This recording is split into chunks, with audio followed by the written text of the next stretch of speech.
Bonjour, chers frères et sœurs, soyez les bienvenus et ceux qui sont en ligne en ce moment, que la grâce de Dieu soit avec vous, qu'il vous bénisse et c'est toujours quelque chose d'exceptionnel de se retrouver pour adorer le Seigneur et pour être touché par lui. Que le Seigneur soit béni pour ce moment de rencontre que nous avons eu avec lui. Alors nous allons partager la parole de Dieu sur le thème de la famille. Comme on l'a annoncé la dernière fois, ce mois est le mois de la famille. Et avant cela, je voudrais me réjouir de ce que nous retournons à une vie normale, bien sûr avec les diverses mesures de distanciation et toutes les mesures que nos médecins nous ont données. Et je voudrais donc encourager ceux qui ne sont pas là aujourd'hui, ceux qui écoutent ou bien qui vont écouter ceci, à retourner physiquement à l'église. Je sais très bien que ça va être une difficulté pour beaucoup de personnes de revenir à une vie normale, mais il s'agit là de faire un grand effort pour se soumettre au Seigneur, pour le servir, pour retrouver son peuple, parce que nous avons des combats importants qu'il nous faut gagner. Et nous les gagnerons ensemble. Nous les gagnerons en travaillant la main dans la main pour le Seigneur Jésus-Christ. Amen. Et la semaine passée, nous avons entendu ici que la famille est le lieu que le Seigneur nous donne pour apprendre à aimer et à présenter l'évangile. C'est la première cellule sociale dans laquelle nous venons au monde. Et nous avons insisté particulièrement sur le fait que nous apprenons dans la famille à pardonner et à vivre avec les autres. Celui qui a appris à pardonner à ses frères et sœurs, à ses enfants, à ses parents, est absolument capable de pardonner à tout le monde ici-bas. Permettez-moi de le répéter. Celui qui a appris à pardonner aux membres de sa famille sera capable de pardonner à toute autre personne ici-bas. Donc la famille, c'est un lieu d'expérimentation et de formation extraordinaire que le Seigneur nous a donné. Donc la famille est un don de Dieu et Dieu nous donne de bons sentiments naturels, n'est-ce pas? Dans la famille, nous nous aimons, il y a dans plusieurs familles le lien du sang, sinon celui de l'adoption, mais il y a des liens très très forts qui se créent. Bien sûr, la Bible parle de personnes qui sont dépourvues d'affection naturelle, quand l'apôtre Paul parle des derniers jours à Timothée, mais ce sont des choses exceptionnelles. C'est l'œuvre du diable qui est combattue par la puissance de l'évangile de Jésus-Christ. Alors aujourd'hui, nous allons considérer les valeurs de la famille.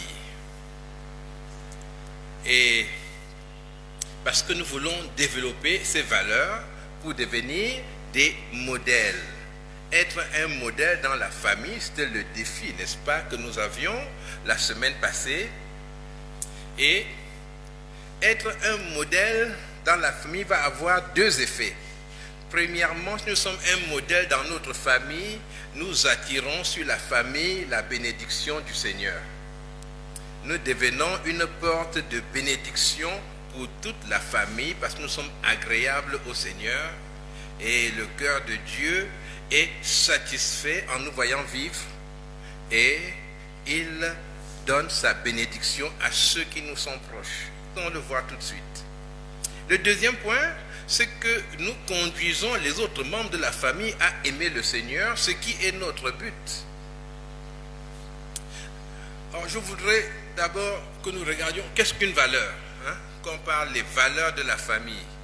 La valeur ici, c'est un idéal à atteindre, quelque chose de beau, quelque chose qui est digne d'être défendu, quelque chose qui est appréciable au plus haut point. Et ces valeurs-là, on peut les classer. Donc on parle de système de valeurs, c'est-à-dire un ensemble de valeurs, ou plutôt d'une échelle de valeurs, c'est-à-dire des valeurs que l'on classe par importance. Par exemple, on peut avoir dans la vie comme valeur, il faut avoir construit une maison. Hein? Autre valeur, il faut se marier. Et il peut arriver que les deux valeurs, n'est-ce pas, ne puissent pas être atteintes, n'est-ce pas, au même moment. Il faut choisir. Peut-être qu'il y a de l'argent, il y a une dot, n'est-ce pas, comme dans certaines familles, qui est très élevée, et on pourrait, avec la dot, commencer à construire une maison. Donc, il y a une échelle de valeur. Et dans notre prédication aujourd'hui, nous voulons insister sur le fait que la clé du système de valeurs, ou bien de l'échelle de valeurs, c'est avant tout l'amour de Dieu, l'amour pour Dieu. Et le texte biblique que je vous propose, c'est dans la première épître aux Corinthiens, au chapitre 9, et au verset 23 du chapitre 9, nous lisons « Je fais tout à cause de l'évangile afin d'y avoir part ». C'est un verset très court de la première épître aux Corinthiens. « Je fais tout à cause de l'évangile afin d'y avoir part ». Donc l'apôtre Paul, ayant reçu Jésus-Christ dans son cœur comme son Seigneur, son Sauveur, a choisi d'être un modèle, une sorte de laboratoire de Dieu dans lequel Dieu allait manifester sa puissance et manifester sa bonté, sa fidélité. Et il résume les choses ici en disant « Je fais tout à cause de l'évangile ». Et chacun de nous est appelé à un ministère. Peut-être ne le voyons pas clairement, mais déjà, dans un premier temps, c'est un ministère dans notre famille, envers la famille, et un ministère aussi que le Seigneur va préciser par la suite. Mais n'oublions pas notre premier champ, qui est la famille. Vous voyez, dans la Bible, les bénédictions du Seigneur se répandent en général sur la famille. Lorsque la Bible nous parle dans le livre des Actes au chapitre 16, verset 15, la Bible parle d'une femme qui reçoit la parole de Dieu et qui se fait baptiser. Dans un contexte difficile, c'était une femme juive, mais elle avait compris que le judaïsme n'était pas ce qui répondait à ses besoins et qu'elle avait besoin d'être sauvée, de connaître Jésus-Christ. Alors il est dit, lorsqu'elle eut été baptisée avec sa famille, vous voyez, elle a été baptisée avec sa famille. Bon, bien sûr, ceux qui ne comprennent pas l'enseignement global de la Bible pensent ici qu'elle s'est fait baptiser et elle a appelé toute la famille. Venez aussi, toi mon mari, fais-toi baptiser, les enfants, baptisez-vous, on va vous expliquer après. Non, ce n'était pas ça.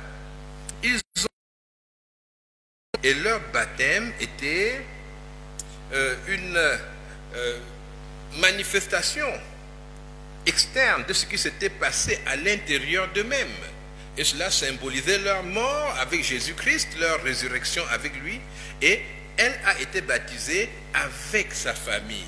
Donc Dieu lui a donné le salut, ce don extraordinaire. Et il l'a donné aussi à sa famille. Acte 16, 31, que vous connaissez bien. Crois au Seigneur Jésus et tu seras sauvé, toi et ta famille. Et on peut continuer, il y a plusieurs textes. Acte 18, verset 8. Cependant, Crispus, le chef de la synagogue, crut au Seigneur avec toute sa famille. Il a cru et toute la famille a cru.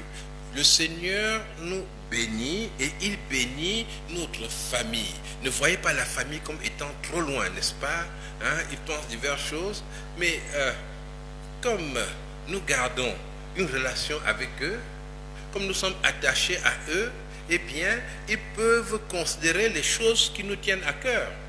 Et c'est pour cela que nos relations avec notre famille devons veiller à ce qu'elles soient bonnes. Sinon, si vous croyez en Dieu, mais s'il ne vous aime pas, il dit, il a cru en quoi?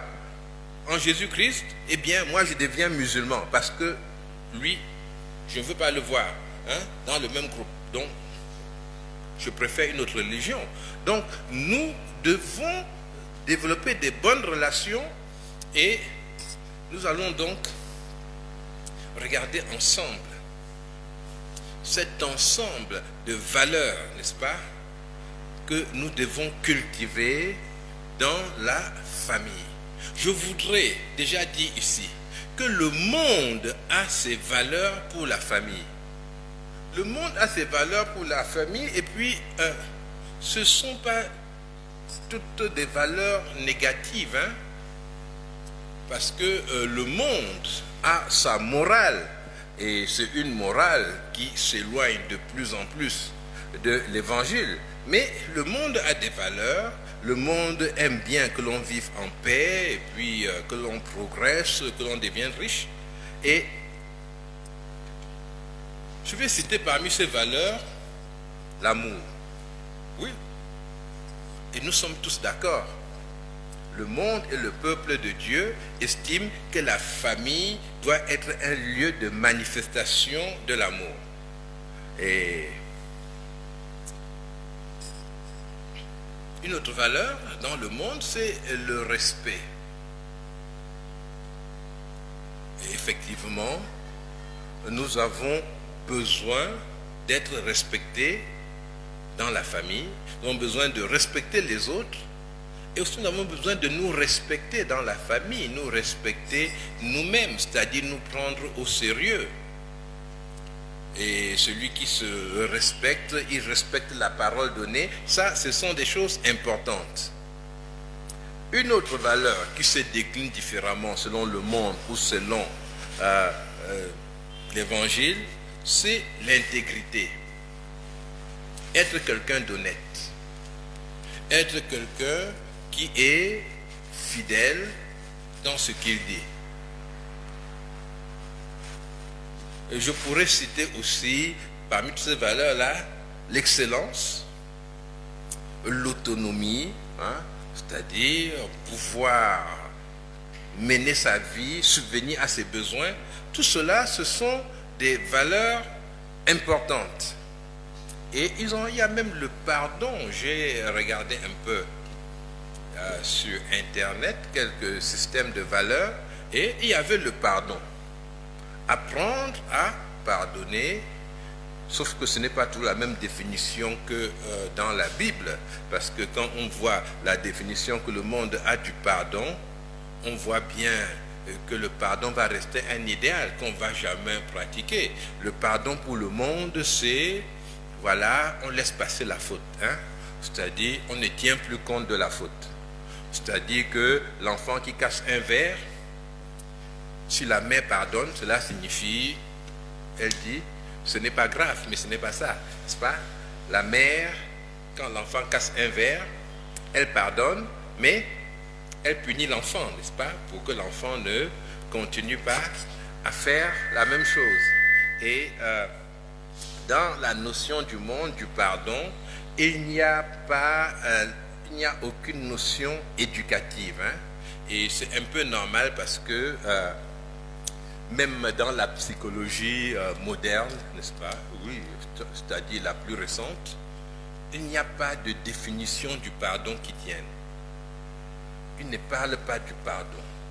Il parle de laisser tomber, des choses comme ça, mais il n'arrive pas à définir le pardon, alors que ça semble bien simple. La Bible parle de pardonner. Le Notre Père dit, pardonne nos offenses comme nous pardonnons aussi aux autres. Donc, le Seigneur estime que chacun de nous comprend ce que c'est que de pardonner.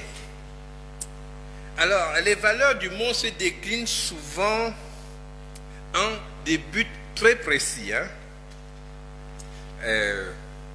Par exemple, j'ai parlé avant, enfin au début du message, de se construire une maison. Hein. Ça, c'est une valeur. Si tu es vraiment un homme, il faut avoir construit ta maison. Vous avez déjà entendu ça, non? Et ce n'est pas seulement ici. En France aussi, où j'ai été pendant plusieurs années, mais c'était la maison, c'était vraiment, il fallait le faire absolument. Donc c'était le premier investissement qu'un jeune faisait, c'était de tout faire pour construire sa maison. C'était une valeur parmi les chrétiens, parmi les non-chrétiens. C'était vraiment une valeur. Une autre valeur, c'est de se marier et avoir des enfants. Donc, vous discutez avec quelqu'un et il vous répond, toi là, tu n'es même pas marié. Et tu parles aux gens comment? Mais pourquoi le mariage devrait faire qu'on puisse... Ah non, non, tu n'es pas marié, tu n'es pas responsable. C'est cela qu'on dit généralement.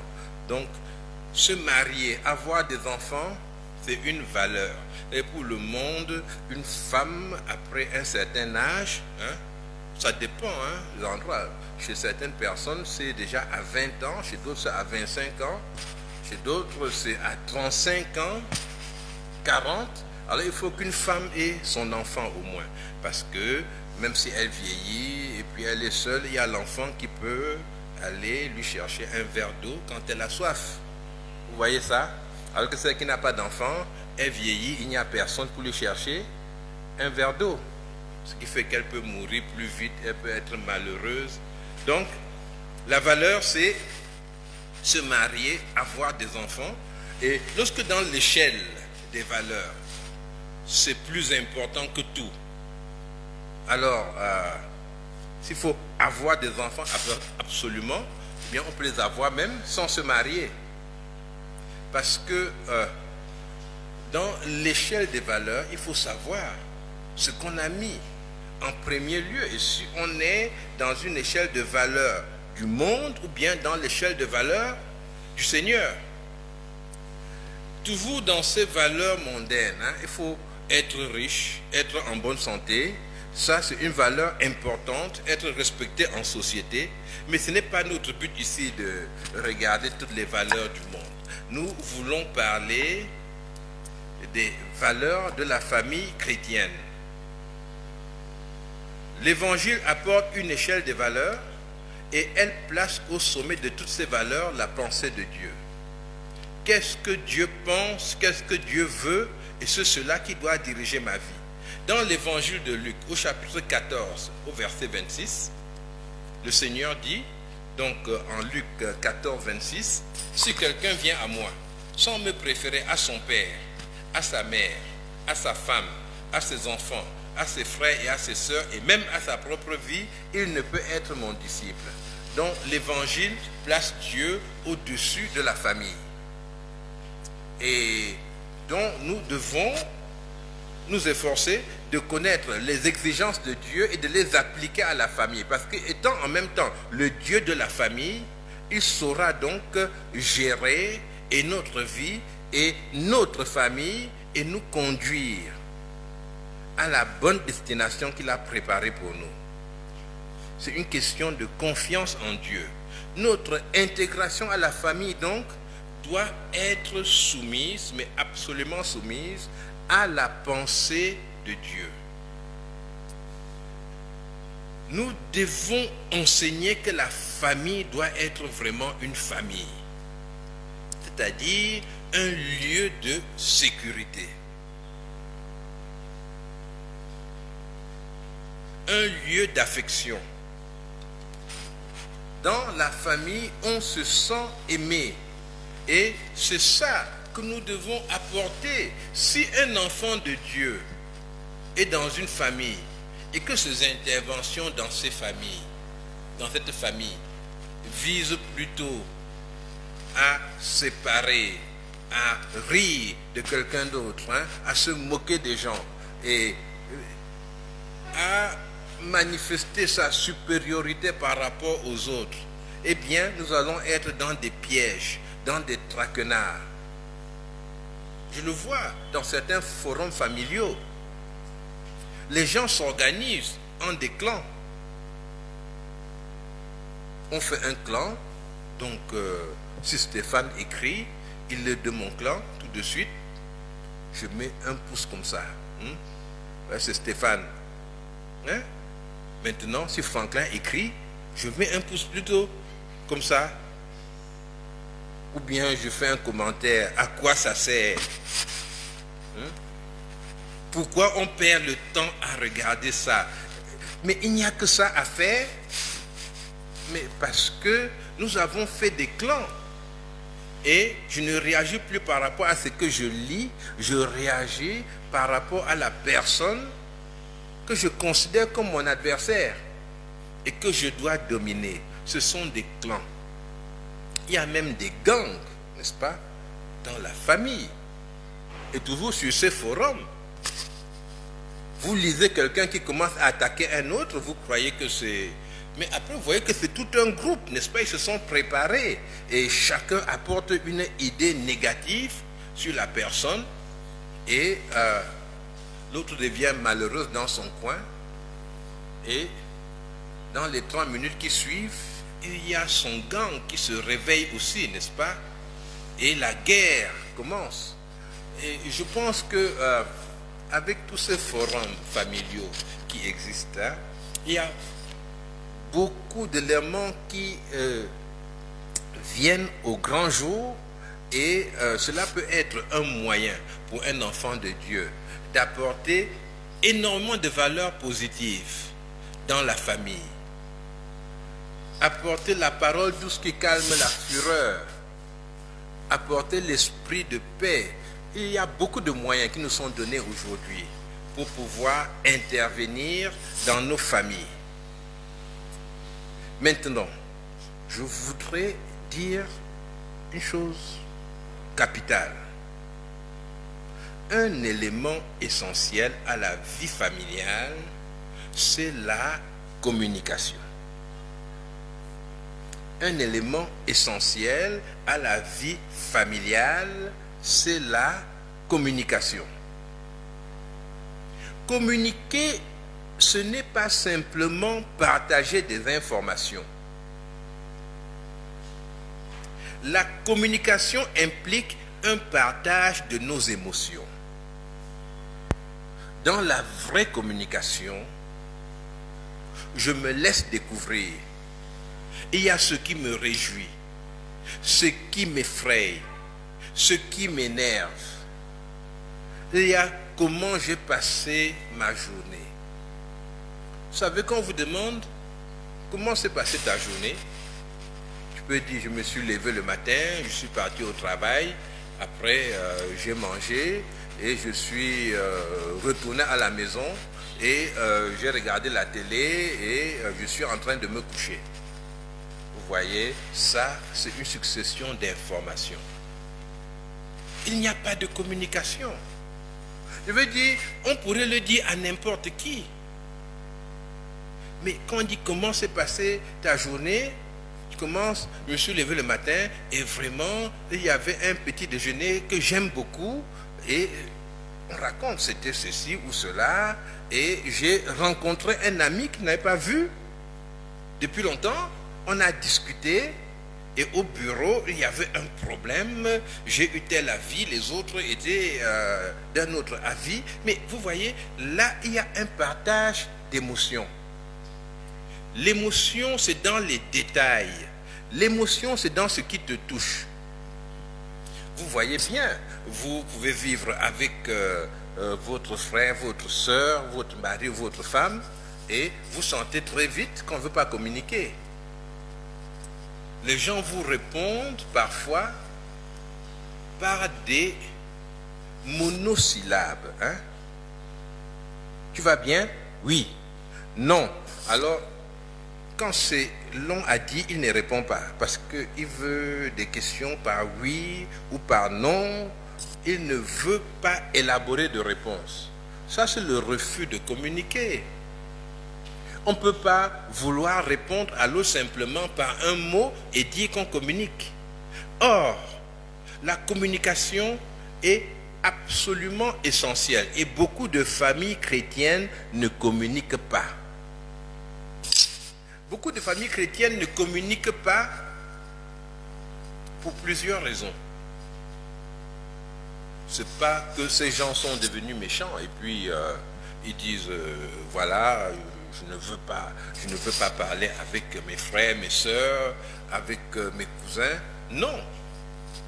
Il se peut qu'il y ait trop d'occupations. Parfois, les difficultés d'insertion dans la vie, d'intégration sociale, nous conduisent à développer la certitude que nous sommes pauvres. Je suis pauvre, il faut que je fasse tout pour gagner de l'argent. Et après même 24 heures pour une journée, c'est très peu, n'est-ce pas?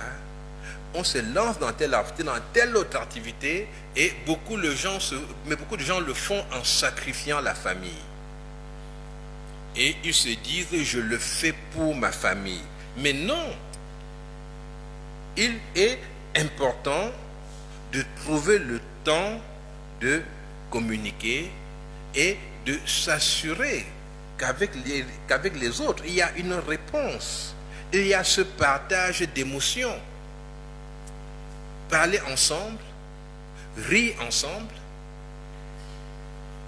Il y a même des familles où rire ensemble, c'est interdit. C'est-à-dire, c'est un tabou.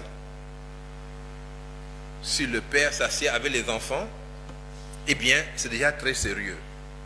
On attend que le père s'en aille et puis on va rire. Hein? Parce qu'il n'y a aucun sujet qui puisse les faire rire tous à la fois. Mais c'est une erreur. Il faut qu'il y ait un partage d'émotions dans la famille chrétienne. C'est cette communication qui va développer la confiance.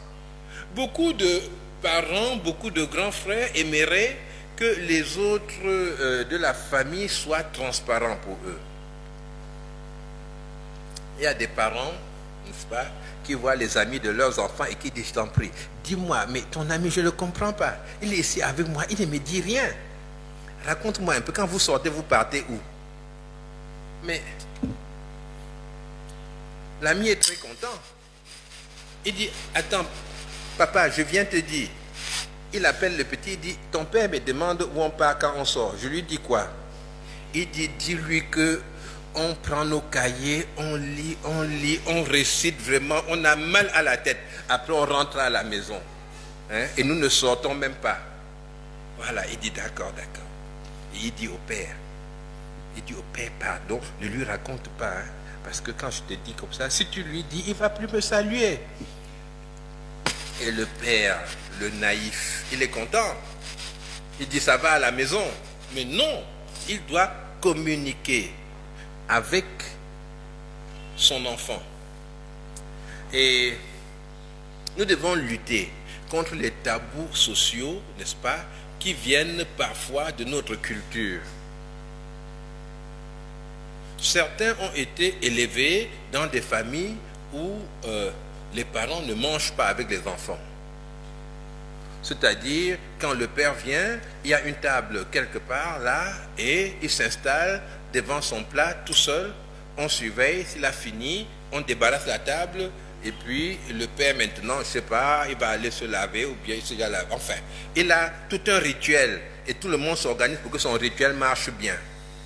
Et le père est en train de travailler pour nourrir la famille. Mais on ne vit pas seulement de nourriture.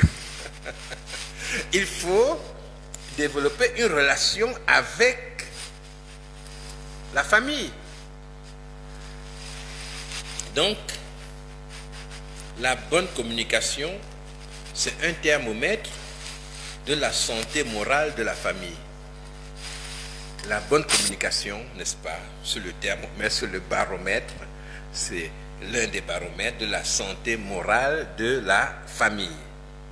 Je voudrais maintenant aborder les valeurs qui sont spécifiquement chrétiennes. Nous avons vu des valeurs du monde qui étaient déjà enfin, on a choisi les valeurs qui étaient les valeurs acceptables pour nous. Et on a vu que c'était des bonnes valeurs, ces valeurs-là. Mais il y a des valeurs qui sont spécifiquement chrétiennes. Et il y a une valeur qui est la piété. La piété. Et la piété, c'est quelque chose d'extraordinaire qui contient la promesse des choses présentes et de celles à venir. C'est-à-dire, dans la piété, nous glorifions Dieu. La piété, mais c'est notre amour pour le Seigneur. Les autres membres de la famille voient que nous aimons Dieu. Les autres membres de la famille voient que nous nous soumettons au Seigneur. Les autres membres de la famille voient que pour nous la question du salut est importante. Et le Seigneur est honoré parce que nous honorons son nom devant les autres. La piété est supérieure à l'argent.